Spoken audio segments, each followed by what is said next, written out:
Hello and welcome to our Dope Girl book discussion on the brand new book, Tangled Web, by our very own Dope Girl author, Miss Regina Gena-Mae Wells. Welcome. Look, Gina, we really appreciate you being here with us tonight to discuss the book, Tangled Web. But for those that are out there who don't know who you are, I want to do a quick introduction, if that's all right. Absolutely. Thank you. I'm excited. So, Regina is a wife, mother, playwright, producer, director, and actress, and now a brand new author. This small town girl grew up watching Bernadette Stannis, or as we know her as Thelma, on Good Times. But Regina has the distinct pleasure of writing and directing films starring Bernadette. She has also written and directed for The Walking Dead's Irony Singleton and has directed music videos for the gospel singer Canton Jones. When this dope girl and Johnny Depp's biggest fan is not entertaining others through her Gena-Mae Productions company, she is worshiping and leading the performing arts ministry at her church. You can also find Regina serving her community through her Village Youth Summit, where she collects athletic shoes, school supplies, and other necessities for the youth in the community. She also enjoys traveling, spending quality time with her husband and her very creative daughters. Be on the lookout for the next Gena-Mae production when she brings to you Tangled Web 2. And she needs to have 3 and 4 to get through some of these characters. So, Regina, I appreciate you again for being here. And I just want to start it off. Tangled Web, what was the inspiration? Well, the inspiration for the book was mainly my desire to become a published author. That's been mine since I started writing at a very, very young age. And so I started Tangled Web as an online blog. Where I post an episode, quote unquote, every week or so. And a lot of people started following it and really enjoying it. I called it like a literary soap opera, if you will. And as it gained more and more attention, I decided that I wanted to turn it into something bigger. So I took it down and decided to start writing on it as a book. Well, as time passed, of course, you get busy in life and you just don't finish things sometimes. So in 2019, I made a solid goal for myself to publish a novel. And as I prayed and just looked at a lot of different books that I've started, there are several. That one was, Tangled Web was one of the ones that was the most complete and had the most content. And I was just led to finish it and make it my first published work. Okay, that's interesting. I never knew that you had started it as like an online literary. That's a pretty cool idea. I love that. Love that as a blog. It was a blog, and I would just do an episode and then share the blog on my Facebook page so that readers could read. And of course, I was trying my best to leave them wanting more. And so as it, like I said, as it grew, I thought it really turned into a whole novel. That's a real cool idea. So where did these characters come from? Who are these? Are these people based on real people? Because if so, ooh, girl. No, so the characters really just grew and developed from the blog, and the blog became a short novel, and then the novel, of course, became the full novel. But the main two characters, Casey and Jared, were my two focus at the beginning. And so as I began to develop their relationship and show how they were basically lusting after each other, but they weren't together, the characters just kind of spawned off of them and how their relationship came to be. So that's where all the characters kind of came from. Those two kind of created the web. Okay, and that kind of brings me to, this web that you wrote about. As a Christian writer, the subject matter in Tangled Web was far from what people would think is Christian-like. So what was your purpose in doing that? Kind of getting away from, a lot of times they would have the problem in the story, and then it's all solved and it's all beautiful rainbows and butterflies. You didn't have that in this book. Right. So what was your purpose in that? Well, as a writer, years ago, I do make this disclaimer at the beginning of the book that I'm testing all the boundaries of Girl, you was testing them in this book. You tested it. What's considered to be Christian writer. And also shared in the beginning of the book, the motto and the commission that the Lord gave me years ago when I started Gena-Mae Productions, which was to show the world Jesus in a real way. So what it means to me is showing real life situations that people go through, Christian, but to also kind of show that through the help of Christ, those situations can be resolved if we are willing to allow him to help us make the changes that we need in order for situations to do what needs to happen in our lives.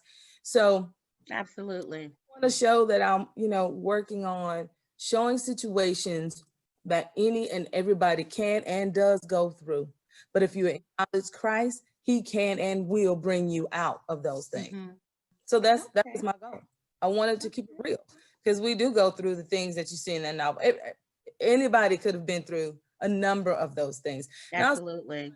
There's a number of drama or situations in the Bible that we can reach and see.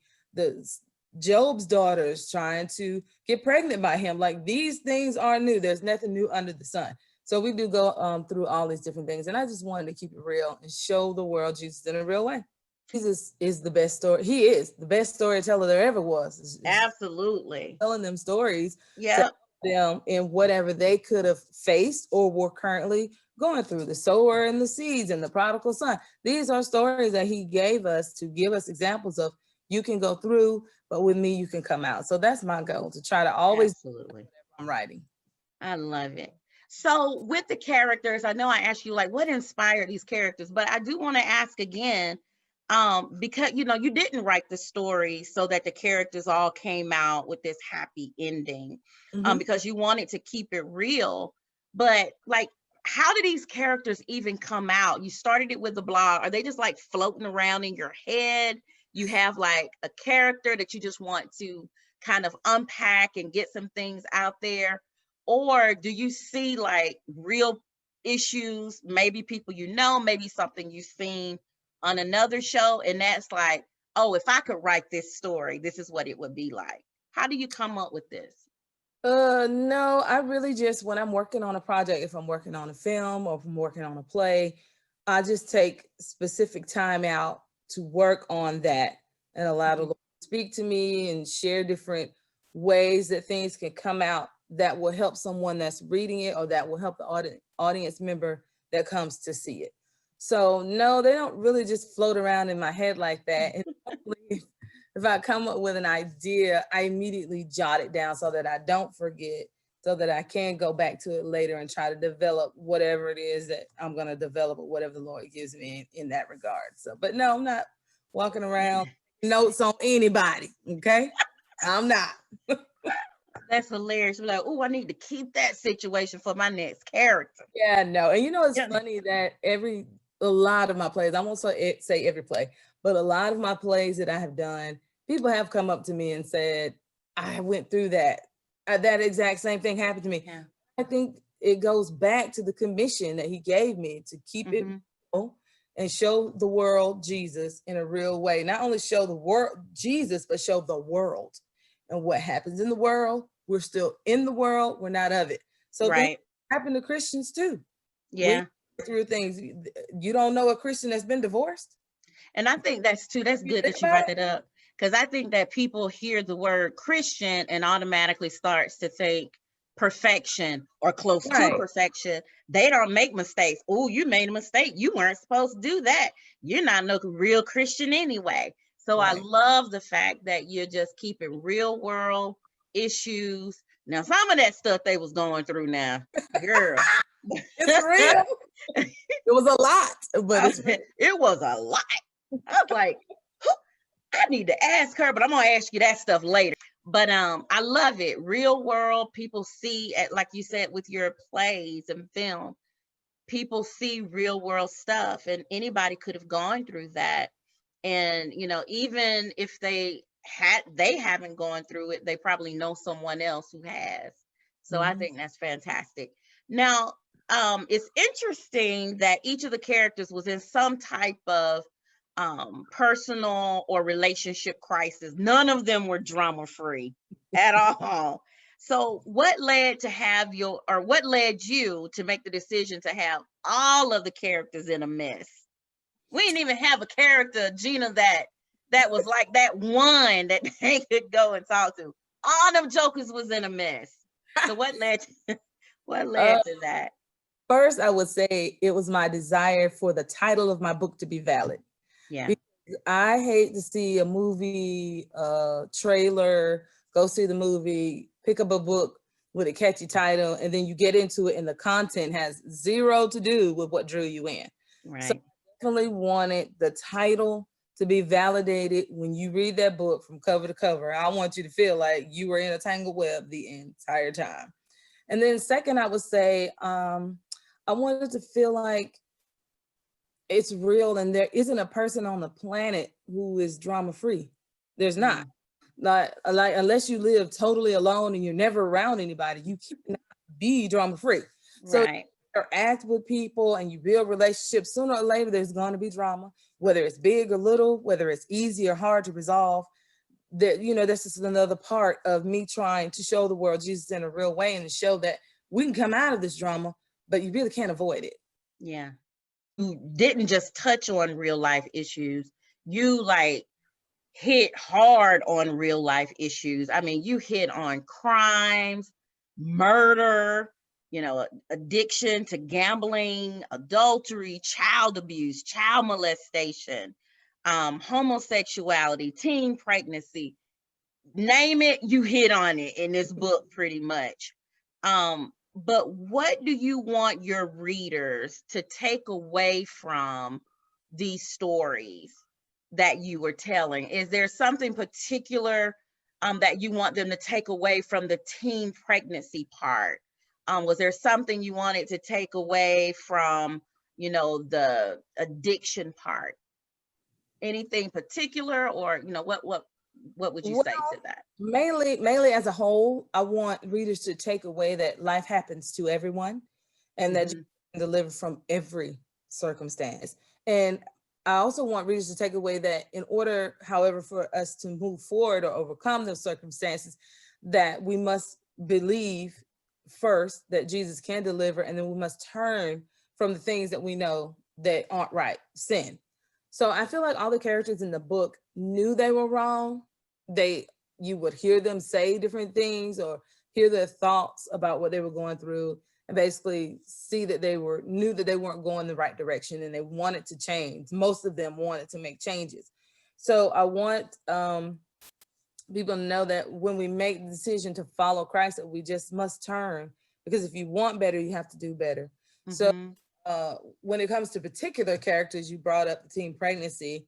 In there, I kind of want young women to see that when you're searching for love in the wrong places, you're going to find it. But I also want them to see that a baby does not solve your problem. I know that character felt like she wasn't being loved, and that if she had a baby, she would have unconditional love. But I think she's about trying to solve her problem the wrong way. She really needed to work on herself, in fact, and stop trying to be so needy and clingy and looking for others to validate and make her love herself. You have to love yourself. And with the gambling, I just kind of wanted to show that there's nothing new under the sun. There's nothing that really surprises me when it comes to what Christians go through, and that you just never know what somebody's dealing with on a personal level that they haven't shared, or somebody's personal struggles. You never know, because he was a deacon and he was struggling with gambling, but I mean, you just never know what somebody's struggling with. And so I think all of us to take care of ourselves, take care of each other, and try to be compassionate, because you just never know what somebody's dealing with and struggling with. Did you ever consider having any of your characters go through therapy in the book? Marriage counseling, something, going to the school counselor to talk about it? That was just one of the things that I noticed that was not in the book, where them, you know, they would talk about, they would think about it in their heads and they would talk about it to themselves. They really even didn't talk to each other about it because they felt like they didn't have anybody. So was that something that you purposely left off? You just didn't consider it? Well, now remember that one of the married couples did go to counseling before things really got bad. They went to counseling early on in their relationship. They first were dealing with issues, but what happened was they didn't change their behavior. So you can go to counseling and you can sit there and pay all that money you want to pay, or you can go to your pastor and go to counseling. But if you don't change your behavior, you've wasted time and you've wasted money. So, I mean, I didn't really think about anybody else going to counseling. But when that couple went, it didn't work for them because they didn't use it to their advantage. They didn't do the work. Walk in the mess that they were too self-absorbed. Consider what I want isn't right, and I need to either walk away from this relationship, or if it's gonna work, then I really need to put in the work. Yeah, they didn't seem like they was willing to put in any work for anything. They were too self-absorbed. They were so selfish. Absolutely were. So the characters still, in my opinion, these characters still have a lot left to unpack. A lot left to unpack. And you teased us with a little bit in the book about, you know, with some of the excerpts from part 2 that you are currently working on. So what can we expect from part 2? Because these folks, you know, again, they did not leave with necessarily happy endings. They left with the consequences of what they had done before. So what can we expect from part 2? Well, first, let me address the happy ending part, because I think that a happy ending is subjective. In my opinion, we go through things and they might not be resolved in the ideal way that we be resolved, but the resolution isn't necessarily a sad one, quote unquote, you know what I mean? Trying to avoid spoilers here, I'll say in some cases in Tangled Web, some of the characters got closure, the closure they needed from the situation that they were dealing with. Or did they? Some did get a little bit more closure, you know, that they, but they didn't get their happy ending. But what they got, what they needed in order to kind of move forward where they were in their life at that time. Okay, I got what you're saying. Still hanging into this, you know what I mean? That they got a little bit more closure. What you can expect in part 2. Well, my goal for Tangled Web part 2, which subtitled "Too Tangled," is to be more real, to be more tangled, to be more exciting, to be more of a page turner, and to hopefully show you some of those characters really do want the change that they were saying they wanted in the. So we'll see. Well, Tangled Web, these characters, and I told this to you, they were wrapped up, tied up, tangled up, and it wasn't in Jesus. A lot of what they were doing. Right. But I enjoyed reading this book. I really did. I enjoyed it.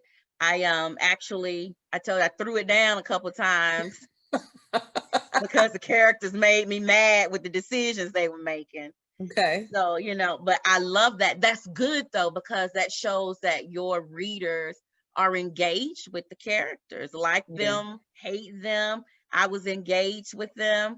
I laughed at them, got mad at them. Good. You know, so that was good. It was a good read. It was a good, easy read. You know, it wasn't one of those where you're like, okay, wait a minute. So it was good and easy. Good. We're going to open it up. I know you have a special guest on the line, and we're going to kind of open it up. So, Consuelos, you can unmute yourself, and any questions you have to Regina, about the book? Well, to be honest, I don't have a lot of questions. The only question I have is, what took you so long? And the reason I say that, I know life happens, but the reason why I say that is because I remember when she started the blog, and I was like, when I got into it, it was like 3 episodes already in, so I was reading it like hungry. And then when I got to the end of the one that was posted, and there was no more coming, I was like salivating, like, okay, what happens next? What happens next? And so I mean, I just really realized how gifted she was. Of course, you know, I go to church with her, and I know how gifted she is in song, and I've been in several of her plays, but you know, to see someone go to the next level and to write a novel, it's just really, really exciting. I'm excited for her for this book.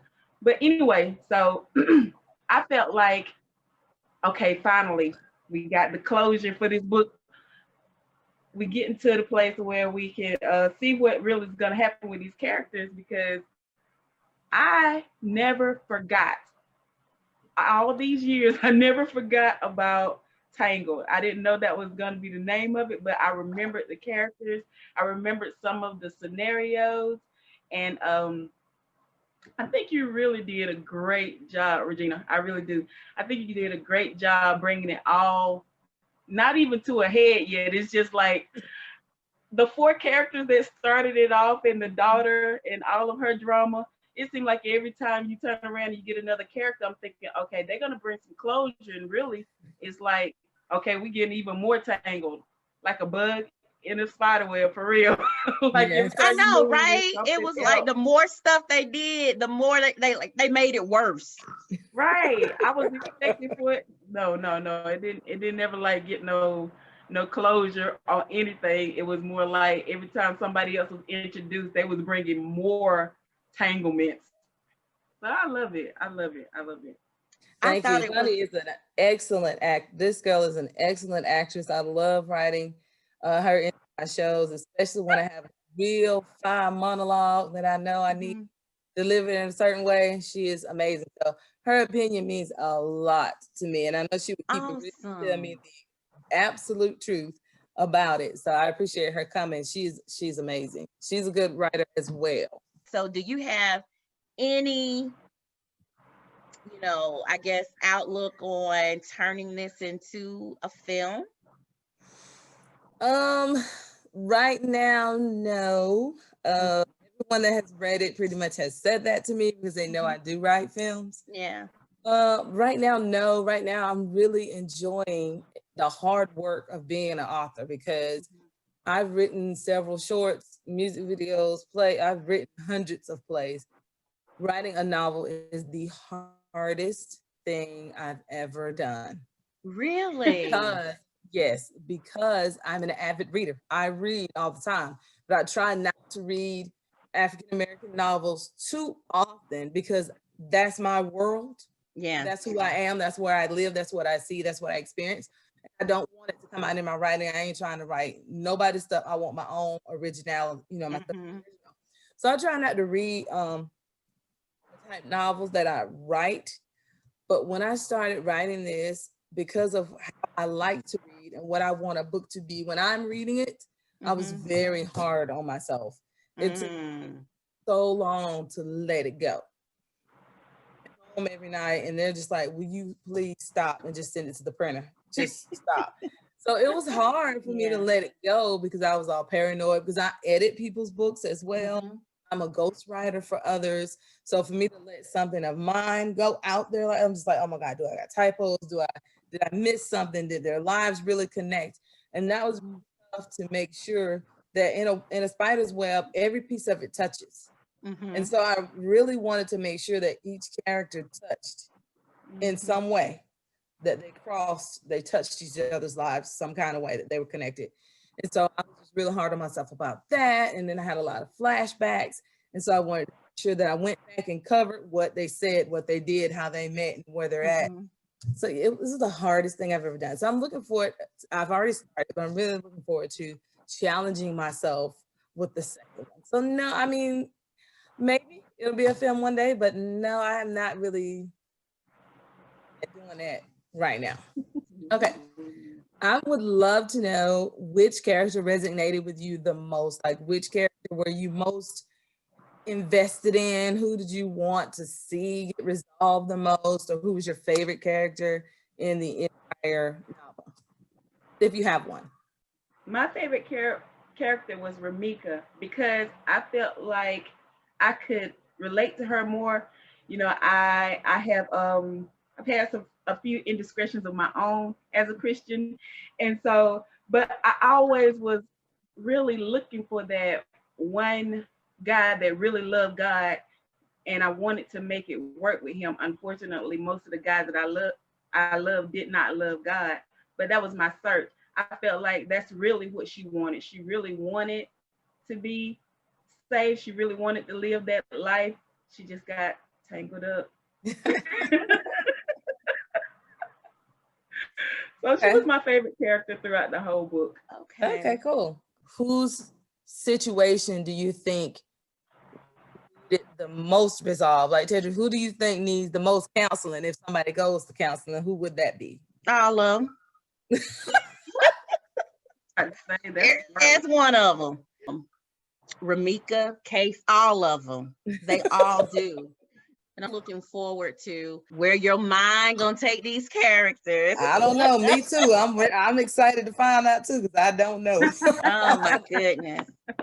I But do look, not know. that is awesome. I think, for those of you who have not gotten your copy of Tangled Web by Regina Wells, please, please, please do so. Regina, you did a fantastic job. First novel. I give it up to you. Thank you. Thank you. Thank you. Thank you. So thank you for your time. Thank you, Consuelas, for your time as well. I appreciate it. Honey. Pleasure to be I here. appreciate you girls, and I love you all. I appreciate you all, and I hope there are some more readers out there that are anxious and ready to get tangled.